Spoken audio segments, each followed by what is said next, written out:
buenas tardes. Gracias por estar con nosotros otra vez. Es su programa Don Pyme, que conduce su servidor Francisco Salinas, con la producción de Mariel Sousa, Miguel Loaiza y Fernando Mata.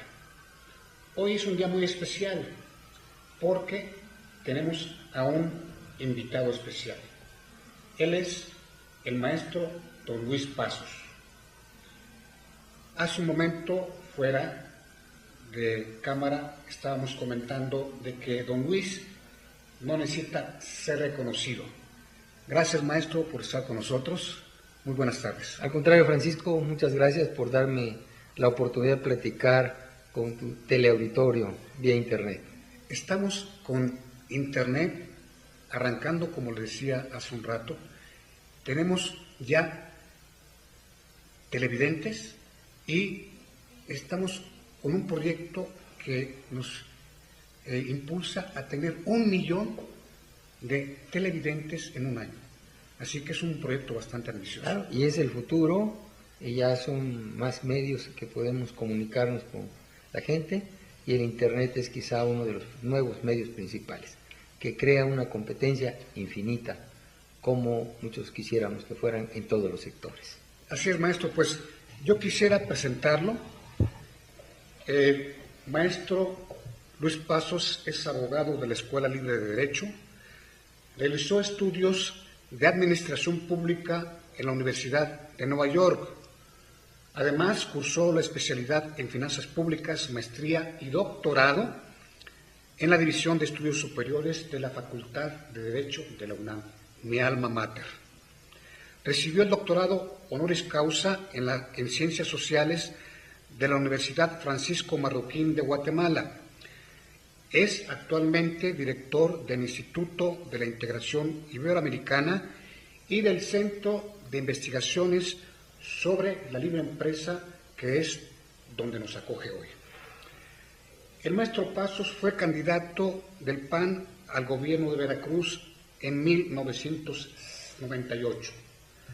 Ha sido diputado federal por su estado natal.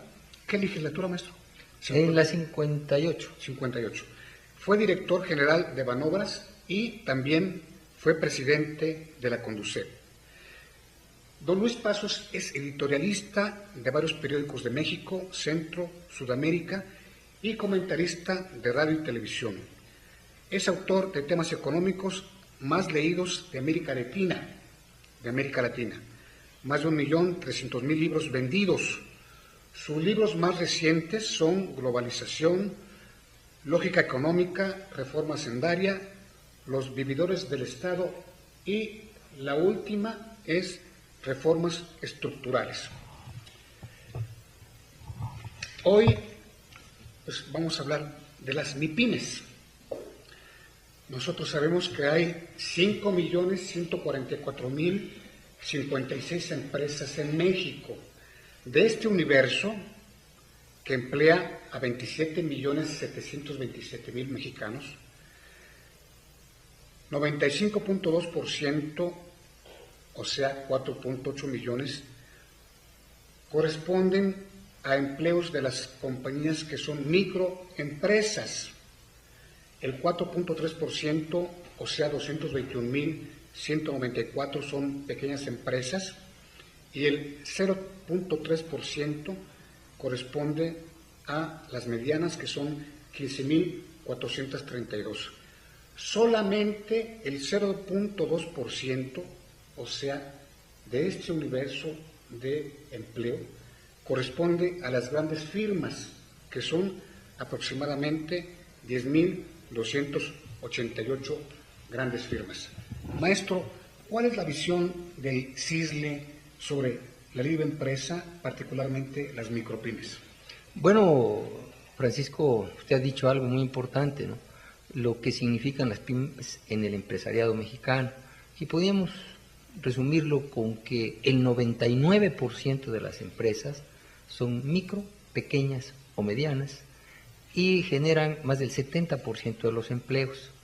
Por lo tanto, el crecimiento en México y también en Estados Unidos está en las pequeñas empresas. Hace 50 años en Estados Unidos las grandes empresas eran las que movían la economía norteamericana. Actualmente las que mueven la economía norteamericana son las pequeñas, las micro y las medianas empresas. Es por ello que cualquier legislación que no las tome en cuenta, pues genera desempleo, que es lo que ha pasado en México. Se habla mucho de ayuda a las pymes, qué bueno. Sin embargo, la mejor ayuda que le puede dar un gobierno es simplificar las leyes, quitarles cargas fiscales. ¿Por qué? Porque la mayoría de ellas tiene que estar en la informalidad, ya que la formalidad es muy cara. Y cuando se está en la formalidad, los costos aumentan, aunque no se pagan impuestos, aunque no se está en el seguro social, no hay costos, podemos decir, bajos porque no se produce mucho. Entonces se quedan pequeñas, no crean empleos también por las cargas laborales, por el miedo a ser demandadas. Entonces ya la reciente reforma laboral ayuda a incentivar a las pymes a generar empleos, pero no es suficiente. Entonces creemos que todavía tenemos muchas cargas fiscales, laborales, costos para crear empresas formalmente que tienen estrangulado al sector de micro, pequeñas y medianas empresas, Francisco. Maestro, una de las preguntas que yo anoté aquí era sobre la sobreregulación a las pymes.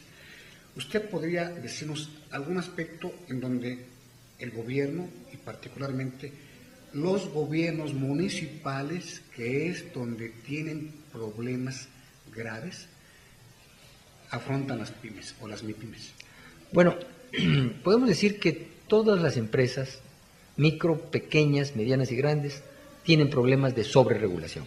Lo que pasa es que las grandes empresas pues, tienen los recursos para tener abogados, para tener gente que vaya ante las autoridades y pueda, entre comillas, perder el tiempo para que le den un permiso. Mientras que las microempresas, pues muchas veces quien está atrás del mostrador es también el dueño y no puede ir a hacer cola y a estar horas y horas en las dependencias municipales, estatales o federales para que pueda producir. Precisamente hay estudios que hacen ver que si México quiere ser más competitivo, tiene que reducir los requisitos para crear empresas. Sin temor a equivocarme, puedo decir que la mayoría de las pymes está fuera de la ley, porque la ley cuesta mucho, porque la ley quita mucho tiempo y da poco. Entonces tenemos que revisar el marco legal en México que implica una desregulación. ¿Y por qué esa regulación excesiva que hay en México? Es precisamente el caldo de cultivo de la corrupción. Y una corrupción que no es única ni básicamente del gobierno federal, sino es de los gobiernos estatales y de los gobiernos municipales, quienes para un permiso de uso del suelo, para un permiso de abertura de una pequeña empresa, pues se la hacen cansada normalmente al empresario, quien opta mejor por mantenerse en la clandestinidad o mantenerse pequeño a un nivel familiar. Precisamente las grandes empresas en Estados Unidos fueron algún día pymes, pero hubo la facilidad primero de convertirse en formales y después de crecer. Aquí hay una completa incertidumbre de cuánto me va a costar crecer. Recuerdo una pequeña empresa en Estados Unidos, en donde estaba una parienta mía, y voy a decir el nombre porque poco lo conocen, Liz Taylor. Cuando empezó había una socia mexicana, después empezó a crecer Liz Taylor, ahora es una compañía multimillonaria. Desgraciadamente esta mexicana vendió su parte antes del boom de Liz Taylor, pero me cuenta que cuando decidieron dar el paso gigante, ella todavía era socia, y ella recomendó que vinieran a México. En aquel tiempo Liz Taylor era una pequeña empresa. ¿En qué época estamos hablando, maestro? Estamos hablando de hace unos 30 años, 35 años. Entonces, los accionistas, el accionista principal, con base en la recomendación de esta mexicana, quiso venir a México y empezó los trámites y los abandonó. Y cuando le dijo esta persona mexicana que por qué los había abandonado, dice, porque no podíamos calcular el costo. Todas las autoridades nos pedían dinero. y mejor nos fuimos a China. Y ahora tienen grandes maquiladoras en China que podían estar en México, pero que se fueron por esa incertidumbre en cuanto cuánto me va a costar crecer, cuánto le tengo que dar a las autoridades municipales, cuánto le tengo que dar a las autoridades estatales o federales. Nos asustamos porque salió hace poco tiempo relativamente de que Walmart dio dinero para que lo dejaran construir. ¿Por qué nos asustamos si la mayoría de las empresas en México tiene que dar para que lo dejen trabajar y construir? Esto es lo que tenemos que ir cambiando. No quiero decir que no haya mejorado, sí ha mejorado, pero las que están más en riesgo de que no crecer por esta incertidumbre en los permisos, por estos permisos tortuga, que hacen que la misma gente les ofrezca dinero a los funcionarios, es esta sobreregulación y es a los que más perjudica a las micro, pequeñas y medianas empresas. Maestro, es muy grave, porque son 5.144.000 empresas y son 5 millones de MIPYMES. Así es. Son todo el universo, pero aparte, usted reconoce la importancia que tienen las MIPYMES porque son el 97% del empleo que se crea en México. Así es. Es importante que los gobiernos comprendan, de los tres niveles, que la mejor forma de ayudarles no es darles dinero o crear programas que a veces pues los reciben algunos que no son empresarios, sino son quienes se forman de la noche a la mañana para recibir esas ayudas. La mejor ayuda estructural, permanente, es disminuir los requisitos. Debe haber orden, debe haber ciertas limitaciones, pero estas tienen que ser generales, tienen que ser mínimas, si queremos que dejemos de ser un expulsor de mano de obra a los Estados Unidos, que destruye familias, nos trae recursos, es cierto, y siempre seguirá, pero que la gente tenga la opción de quedarse como empresario. Precisamente conozco una historia hace tiempo de una persona que trabajó más de 20 años en los Estados Unidos y se jubiló, tenía un capital como de unos $500,000, era una gente modesta, y se vino a su pueblo y pensó en poner una empresa. Cuando empezó a ver todas las leyes, dijo, me regreso a Estados Unidos, porque allá yo gané por hora, a mí me pagaban por lo que hacía, y aquí desde el momento que contrato a alguien, ya tengo una serie de compromisos que no voy a poder cumplir. Y yo a mi edad quiero trabajar para mí, crear otros empleos de mis paisanos, pero no ser rehén de las leyes laborales, no ser rehén del fisco, no ser rehén de todos los permisos que tengo para que me dejen trabajar. Entonces, tristemente, esta persona se regresó a los Estados Unidos, abrió un changarrito en los Estados Unidos y allá trabaja con ilegales mexicanos, y lo quiero decir con todas las palabras, y ha hecho muy buen dinero, pero podía haber creado una nueva pyme en México, crear empleos en México, pero el entorno jurídico, fiscal y de permisos a nivel municipal, a nivel estatal, hizo que mejor se regresara a los Estados Unidos. Claro. Maestro, lamentablemente acostumbramos a algunas personas a hablar mal, ver lo mal de la gente, de los gobiernos o de lo que sucede en México. El pasado gobierno del licenciado Felipe Calderón apoyó a 1.938.547 micro, pequeñas y medianas empresas, así como emprendedores. Es un porcentaje bastante alto en 6 años, aunque realmente estamos hablando de 5 millones de pymes o MIPYMES, entonces es casi la quinta parte de una tercera parte de las empresas. Y la Secretaría de Economía, a través de la Subsecretaría de Pymes, hizo una inversión de 39.322 millones de pesos. Realmente no sabemos cómo se invirtieron. Usted hace un momento mencionaba de que se da apoyos y luego son empresas que apenas están empezando, que no tienen nada que hacer, en fin, gente oportunista. Entonces, es una buena inversión. ¿Cómo canalizamos realmente la inversión para que, como en los programas sociales que les dan para comer o les dan una pensión, no les llegan a ellos. ¿Cómo hacemos para que realmente lleguen estos apoyos? Bueno, primero, independientemente del gobierno, el señor Felipe Calderón, con quien yo colaboré, y lo digo con orgullo, fue mi alumno, hizo un esfuerzo, como también lo hicieron los gobiernos del PRI con anterioridad y lo están haciendo ahora, desde la Secretaría de Economía. Pero esa no es la solución. Eso es una ayuda marginal. Para mí todas las ayudas que se dan a los pymes deben canalizarse a través de la banca, quizá con facilidades, pero no es lo definitivo para que sigan las pymes. Lo definitivo son los permisos, la estabilidad macroeconómica es muy importante, que ya lo tuvimos en los últimos 12 años, porque no hubo grandes inflaciones, no hubo devaluaciones, y creo que eso ayuda más a las pymes que el regalarles dinero o darles subsidios. Entonces, por un lado, desregular, darle seguridad de que no van a tener que ser víctima de inspectores, que sepan cuánto les va a costar crecer y bajar los costos de ser formales.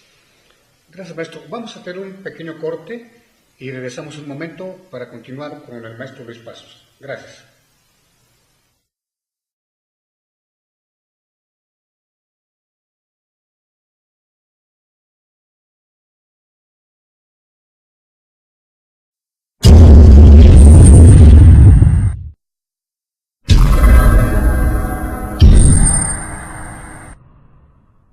Muchas gracias por estar con nosotros, por continuar en esta entrevista que tenemos con el maestro don Luis Pasos.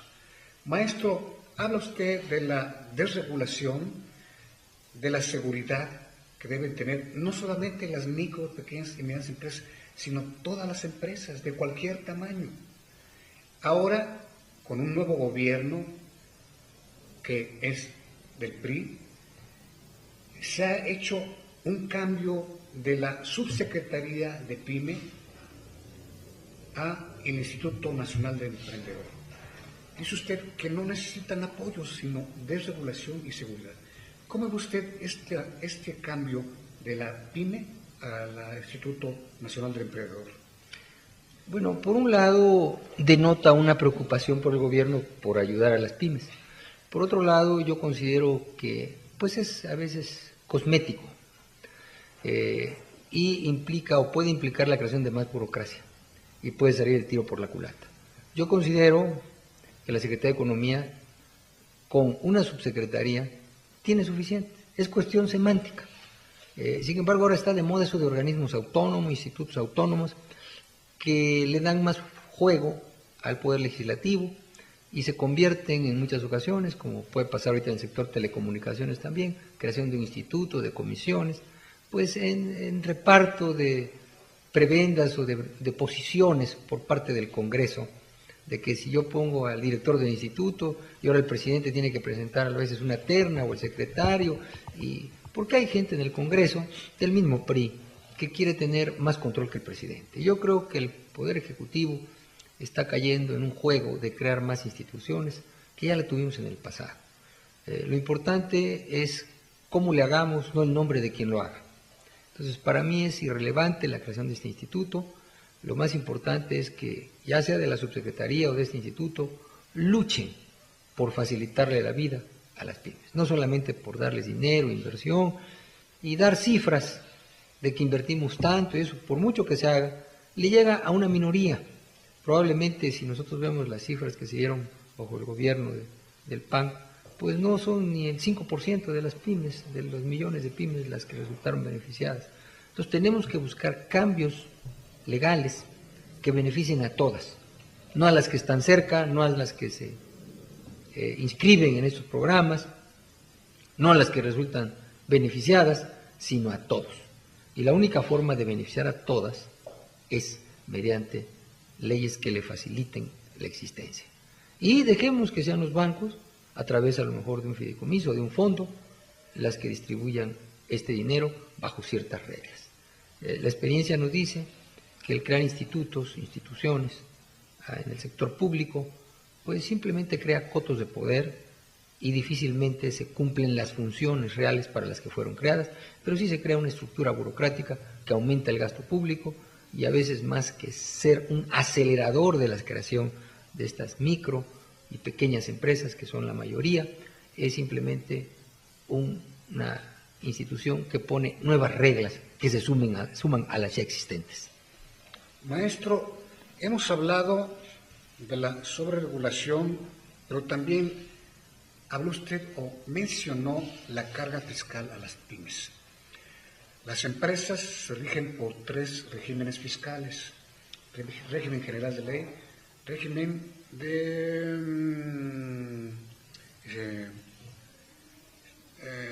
régimen simplificado y otro régimen simplificado de servicios administrativos.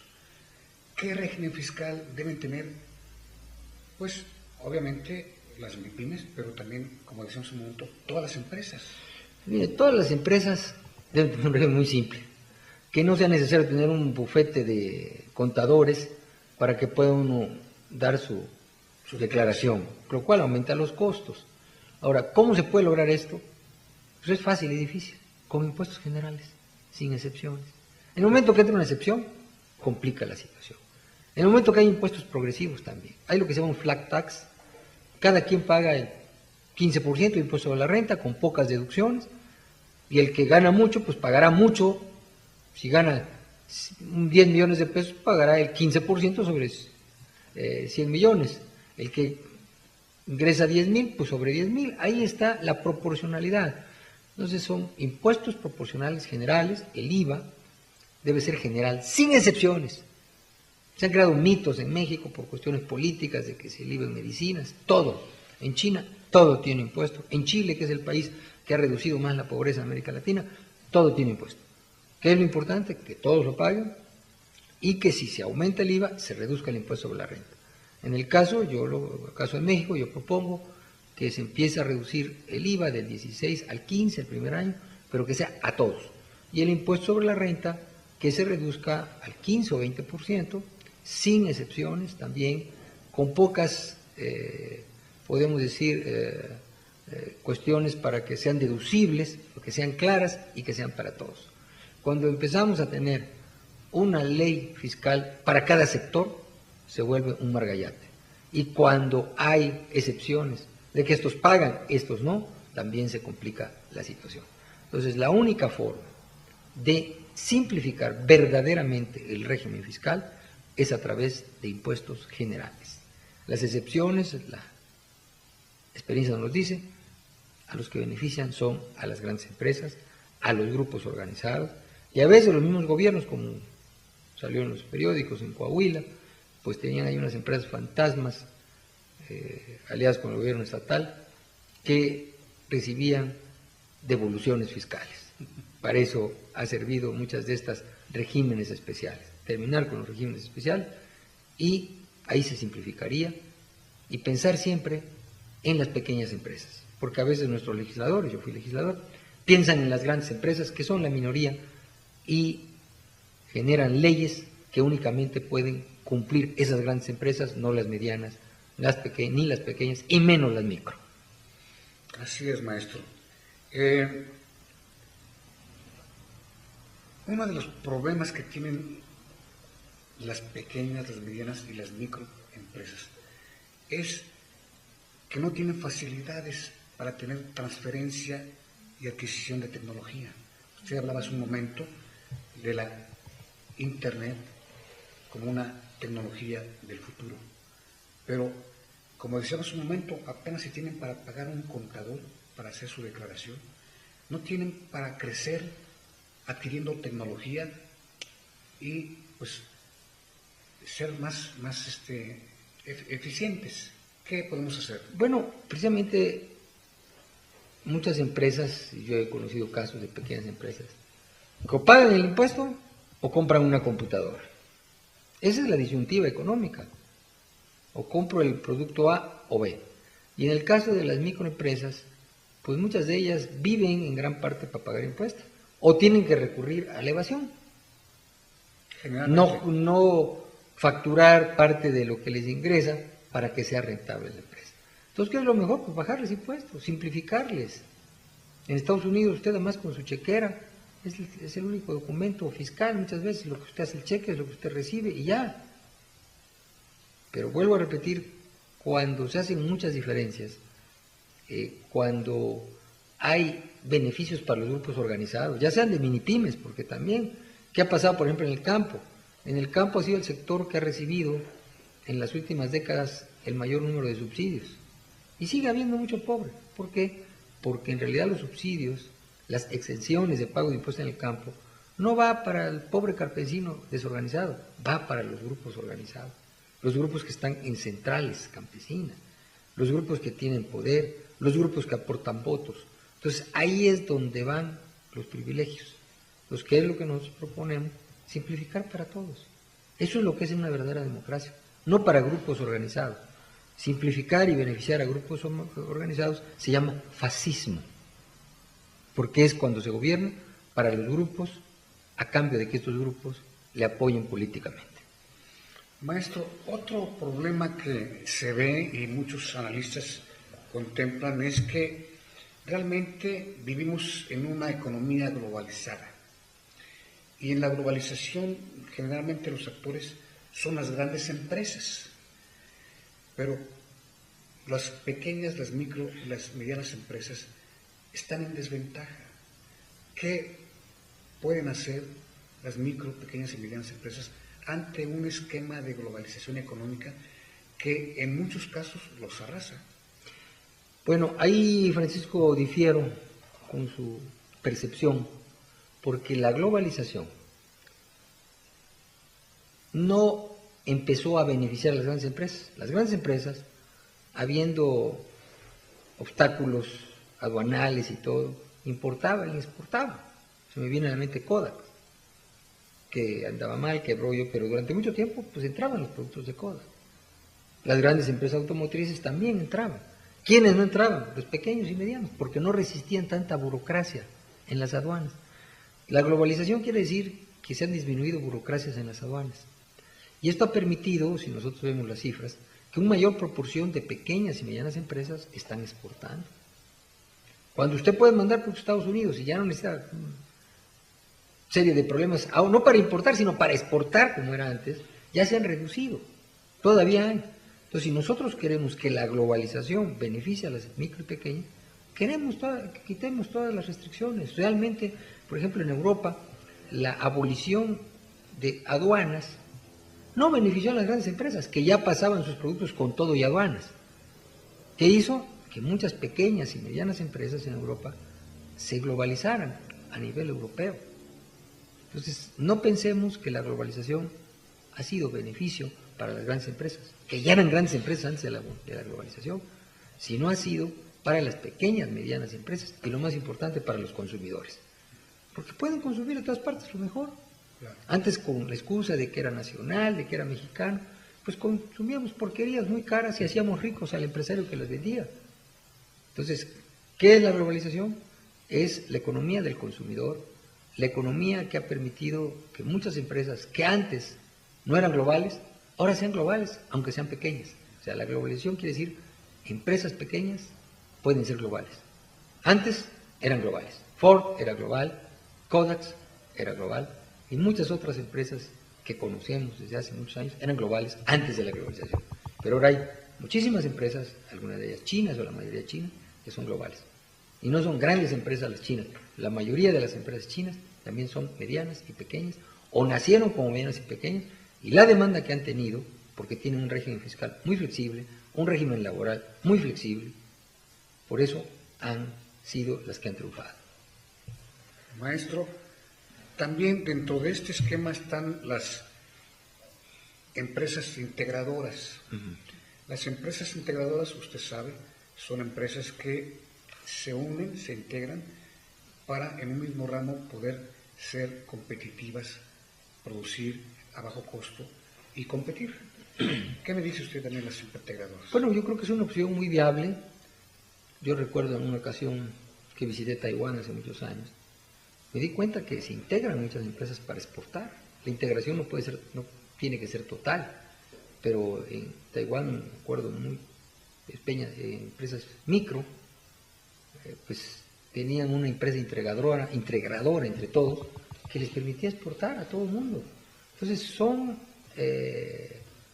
esquemas que sirven siempre y cuando no es que el gobierno dé dinero para que salgan, sino que jurídicamente, económicamente, esté permitido hacerlas y sea fácil hacerlas. Maestro, vamos a otro corte y regresamos en un momento más.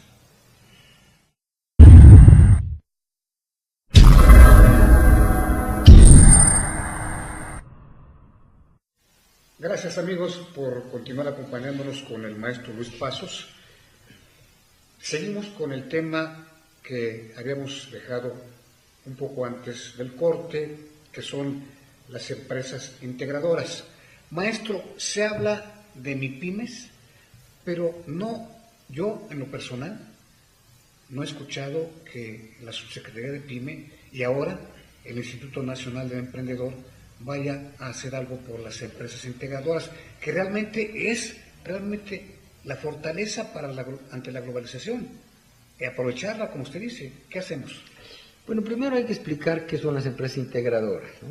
Porque muchas veces nos traen términos muy bonitos y como dicen es la misma gata pero revolcada. ¿Qué han hecho, por ejemplo, en Estados Unidos las pequeñas empresas? Conforman lo que es una cooperativa, que también se politizaron en México, fueron derroches cuando el gobierno creaba las cooperativas pesqueras, las cooperativas rurales, fueron un derroche, un robo tremendo y desperdicio de recursos. Entonces ahora se habla de empresas integradoras. Empresas integradoras pueden ser para exportar, pueden ser de transporte, pueden ser de producción, puede ser para la compra de insumos, es lo mismo que eran las cooperativas. Lo que pasa es que todavía no le han entrado, entonces, ¿qué quiere decir? Pues personas que estén dispuestas a brindarle servicios a las pymes y lo más lógico es que las pymes sean socios de esa empresa integradora. Entonces, esta es consecuencia del crecimiento, pero tiene que ser un crecimiento, o podemos decir, natural, no puede ser forzado por el gobierno. No pensemos que no hay empresas integradoras porque el gobierno no quiere, sino porque no hay las condiciones. Si usted crea las condiciones, solito surgen. Si usted no crea las condiciones, lo único que va a crear es una burocracia que va a querer crear empresas integradoras, como se creó hace años cooperativas que no servían para nada. Lo que tenemos que hacer es facilitar, sin dar privilegios, esas empresas. Pero esas empresas, para que se creen, tiene que haber ya una infraestructura que permita que las pymes se alleguen legalidad, que sean legales, que sean formales. Mientras las mismas pymes no les convenga ser formales, pues ¿cómo van a crear una empresa integradora para exportar? Cuando ellas no pagan impuestos, no tienen seguro social, muchas todavía no dan ni factura. ¿Por qué? Porque les cuesta mucho la cuestión de factura. O tienen que ser electrónicas y, como me decía una persona, pues yo no tengo para comprarme una computadora. Entonces, qué bueno que haya ese avance, qué bueno que la mayoría de empresas pueda hacer electrónicamente, pero tenemos que dejar una puerta abierta para las micro que no tengan que a fuerza tener una tecnología de la cual todavía no están preparadas. Entonces las empresas integradoras es un paso que tiene que venir después de que un mayor número de pymes entren a la formalidad, porque la formalidad ya es rentable. En este momento, para muchas de ellas no es rentable la formalidad, por lo tanto no pueden formar empresas integradoras que precisamente ya por su tamaño y por su función de exportar, de comprar insumos, de transportar, tienen que ser formales. Maestro, le mencionábamos hace un momento que todas las empresas tienen un universo de empleo de poco más de 27 millones. Pero, usted sabe, recientemente el INEGI dijo que hay aproximadamente 27 millones de personas en la economía informal. Sabe usted, aquí pues es una zona exclusiva donde está el CISLE, no hay puestos ambulantes o fijos o semifijos, pero usted sale a la ciudad y encuentra puestos ambulantes al por mayor. El gobierno de la ciudad ha criminalizado a los pobres, porque dice que si no se les permite vender en la calle, en el metro, entonces se van a ir al crimen, a la delincuencia. Criminalizan a los pobres.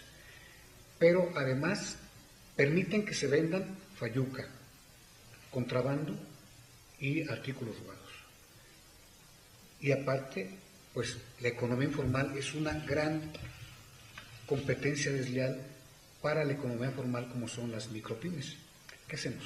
Bueno, primero, no es que sean informales, es que por cuestiones políticas y económicas hay grupos dentro del gobierno que venden las calles.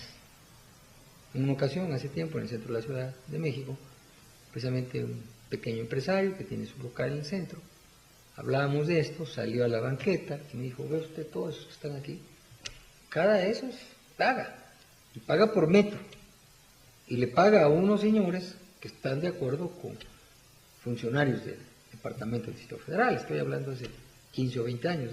A los que también les pagaban. Sí, entonces esa gente está formal, nada más que lo que paga por derecho de piso no entra a las arcas del Distrito Federal, queda o para campañas políticas o queda en manos de intermediarios. Un señor cobra y le da un porcentaje al funcionario. Entonces usted trate de poner un puesto, si no está usted dentro de ciertos permisos, entre comillas, pues lo quita enseguida la policía. Pues usted dice, ya tengo permiso, ¿y quién da el permiso? ¿Cuánto es? Porque en qué derechos se están vendiendo las banquetas, las calles. Entonces, lo que tenemos en México en cuanto a la multiplicación de puestos en las calles es un negocio. ¿De quién? Pues de funcionarios del municipio, de funcionarios del Estado, de funcionarios en el caso del Distrito Federal, de los partidos políticos. Hay veces que si trae usted la credencial de un partido político lo dejan, y si no, no. Y las cuotas que hay que pagar, que pues es gente que se vuelve muy rica con este tipo de informalidad formal. Entonces, eso es lo que se debe omitir, que los grupos organizados no tengan privilegios y que no sean los que no paguen impuestos, no paguen nada, pero formalmente puedan poseer una calle mientras estén en un partido político y mientras paguen una cuota. Pero aparte, alguien mencionaba que estos puestos ambulantes o puestos semifijos o fijos podrían pagar impuestos. Usted hablaba un momento de que no quieren que haya IVA en alimentos y medicinas por cuestiones políticas. Yo creo que también por cuestiones políticas no quieren cobrarles impuestos a las gentes que... Es que esta gente paga impuestos, pero impuestos informales. No digo que al crimen organizado, pero a una mafia también de burocracia que puede equipararse al crimen organizado, que los tiene controlados a todos. Entonces, no es que esta gente no pague, sí paga impuestos, pero a los informales. Como también el crimen organizado cobra impuestos en algunas partes, y la gente tiene que pagarles a ellos. ¿Por qué? Porque hay vacíos dentro de los gobiernos estatales y municipales que, en lugar de ponerse a dar seguridad a la gente, pues se alían muchas veces con los criminales. Ya no se sabe si también es crimen organizado el que vende películas piratas, que algunos dicen que sí, el que vende fayuca, ahí también está el crimen organizado. Los que venden mercancía robada, pues sí. Así es. Entonces, son las mismas autoridades las que no tan solo han permitido, sino han asociado y han organizado a estos llamados vendedores ambulantes, que ya no son ambulantes, son fijos. Sí. Entonces, esta es la cara que las mismas autoridades han creado de nuestra ciudad, en el caso de México, y en muchos municipios también. Maestro, yo no quiero politizar ni el tema ni el programa, pero en algún momento las cosas, los hechos nos obligan a rozar un poco lo político. No sé si usted recuerde a un señor que se llamaba Ernesto Peruchurtu. Sí. Fue regente de la Ciudad de México. De los mejores que ha habido. Del departamento, creo que es el mejor. Algunos consideran que ha sido el mejor jefe del departamento del Distrito Federal, ahora jefe de gobierno. Con Ernesto Peruchurtu no había vendedores ambulantes. Los correteaban, los quitaban de la calle, no les permitían vender. Claro, había negocios turbios de alguna manera, pero era una política. Y ahora, con ciertos gobiernos de una afiliación determinada que actualmente gobierna la ciudad, han crecido exageradamente. ¿Qué hacemos? Bueno, lo que pasa es que con Churto no había cuestiones de votaciones, él era puesto. Y paradójicamente, él tampoco tuvo las ambiciones de ser presidente. Tristemente, ser regente de la Ciudad de México o ser ahora jefe de gobierno de la Ciudad de México, pues parece como si fuera ya automáticamente una forma de convertirse en el candidato a la presidencia. Y vemos que pues en los últimos 3 o 4 gobiernos, desde el ingeniero Cárdenas, desde Andrés Manuel López Obrador, hasta el último, pues casi toda la estructura del gobierno está encaminada a hacer política más que a resolver los problemas económicos. Entonces, lo que se le criticaba en algún momento al PRI, quienes entraron lo hicieron en una forma más descarada. O sea, todos los ambulantes están afiliados a un partido y esto hace que ya la solución no sea económica, sino sea política. Además de que atrás hay mucho dinero también en todo esto.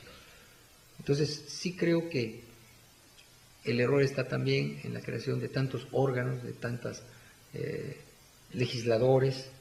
Antes vivían bien, en México no era necesario, y a mi juicio no era necesario, un órgano legislativo para la Ciudad de México, que sale muy caro. Pues antes era la Cámara de Diputados Federal, pues, que tiene yo estuve ahí, hay tiempo para hacerlo, para legislar sobre la Ciudad de México, pero allá todos quieren organismos autónomos, quieren su legislatura, quieren una republiquita. Derechos constitucionales también. Todos quieren su constitución, todos quieren, y todo eso cuesta dinero y es innecesario. Lo que la gente no quiere no es más constituciones, lo que la gente quiere no son más institutos, lo que la gente quiere que le den facilidades para trabajar, y eso es lo que hace falta en este país.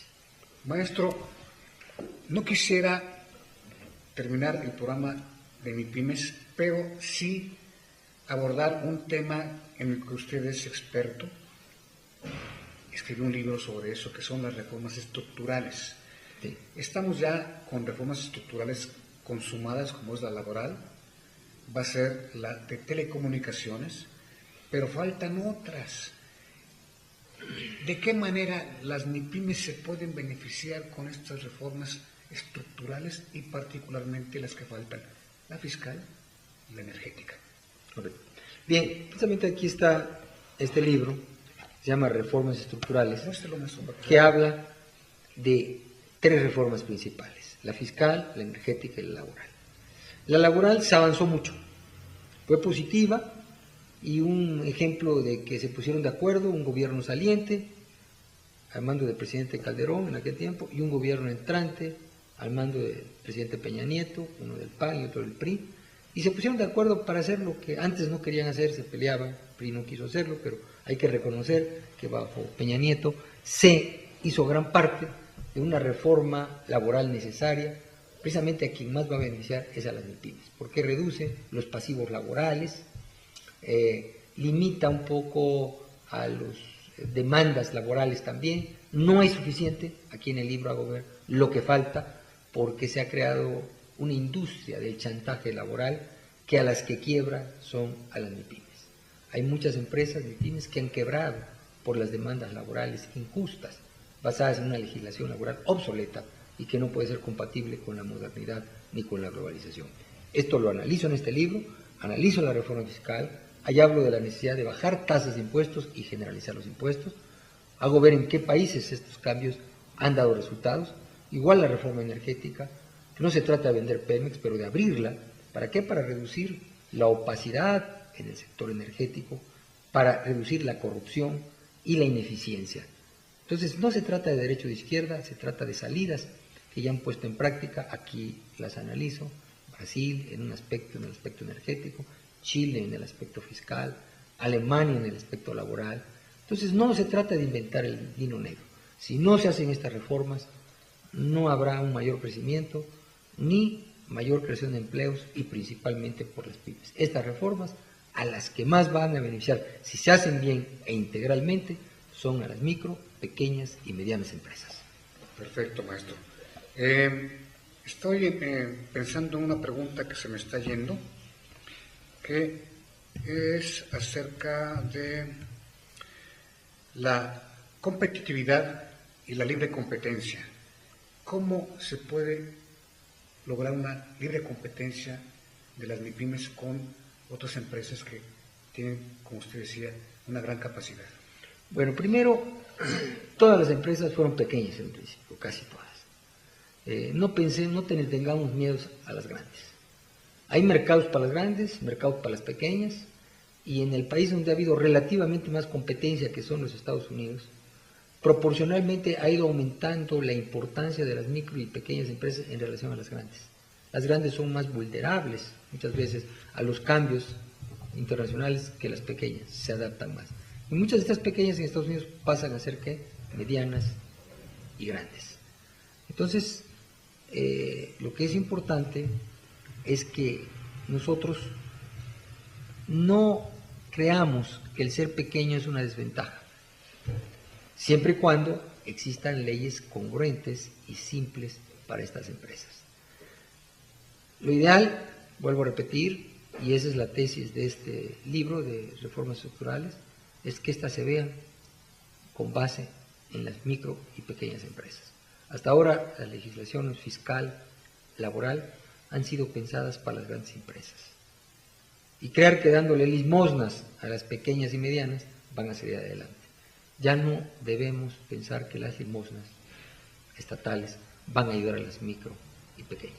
Los va a ayudar una legislación laboral más flexible, una legislación fiscal más sencilla y una legislación energética que permita que haya competencia en el sector energético y que haga que la mayor parte del dinero de petróleo pues sea puesto por socios y que ese dinero que antes ponía el gobierno de petróleo se utilice para vías de comunicación, para infraestructura, que a las que más beneficia son a las pequeñas empresas. Maestro, ya para terminar, hay un tema que me interesa abordar, que es el de que aquellas empresas que son abastecedores del gobierno, hay una política de dar cada vez más oportunidad a empresas mexicanas para que suministren al gobierno los insumos o los productos que necesitan. ¿Cómo ve usted esta política? ¿Si realmente funciona o nada más es cosmética? Mire, es cosmética y no debe haber preferencias a una empresa porque es mexicana y otra porque es extranjera. Hay que comprarle a la que dé el mejor producto al mejor precio. Y si es una pequeña empresa, hay que ponerlo. Lo que se debe hacer es que exista una competencia justa. ¿Y qué quiere decir justa? Que no se amarchanten con algunas empresas, nacionales o extranjeras. Hay que darle oportunidad a las pequeñas, pero no por darle la oportunidad a las pequeñas nos van a vender un producto malo y caro. Y si no puede y hay otro que lo da más barato, pues como nosotros lo hacemos como consumidores, que también lo haga el gobierno. No podemos, por ayudar a las microempresas, ser ineficientes. Creo que la mejor ayuda, repito, es bajarles los impuestos, bajarles los compromisos laborales y que tengan insumos baratos, más baratos como la electricidad, que sean más eficientes las compañías eléctricas, que tengan una mejor gasolina, mejor diésel. ¿Por qué? Porque, pues, por ejemplo, producir gasolina en México bajo este esquema, con la sobrepoblación de empleados que hay en Pemex, pues pierde dinero y nos dicen que estamos subsidiando la gasolina. Estamos subsidiando en parte la ineficiencia de estos monopolios estatales. Entonces, estos cambios estructurales son necesarios para que a mediano plazo le creen un ambiente más eficiente a las micro y pequeñas empresas. Si no es eficiente la legislación, si no hay facilidades del gobierno, es difícil que las micro y pequeñas sean más eficientes. Las que los hacen eficientes son las leyes, los reglamentos, los impuestos y los pasivos laborales.